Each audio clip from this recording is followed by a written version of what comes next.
ہی پر بھروسہ رکھنا چاہیے۔ جو کافر تھے انہوں نے اپنے پیغمبروں سے کہا کہ یا تو ہم تم کو اپنے ملک سے باہر نکال دیں گے یا تم ہمارے مذہب میں واپس آ جاؤ۔ پس ان کے پروردگار نے ان کی طرف وحی بھیجی کہ ہم ظالموں کو ہلاک کر دیں گے اور ان کے بعد تم کو اس زمین میں آباد کر دیں گے۔ یہ اس شخص کے لیے ہے جو قیامت کے روز میرے سامنے کھڑے ہونے سے ڈرے اور میرے عذاب سے خوف کرے۔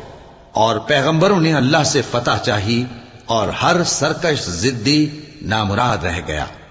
اس کے پیچھے دوزخ ہے اور اسے پیپ والا پانی پلایا جائے گا، وہ اس کو گھونٹ گھونٹ کر کے پیے گا اور گلے سے نہیں اتار سکے گا، اور ہر طرف سے اسے موت آ رہی ہوگی مگر وہ مرنے میں نہیں آئے گا، اور اس کے بعد سخت عذاب ہوگا۔ جن لوگوں نے اپنے پروردگار سے کفر کیا ان کے اعمال کی مثال راکھ کی سی ہے کہ آندھی کے دن اس پر زور کی ہوا چلے جو اسے اڑا لے جائے۔ اسی طرح جو کام وہ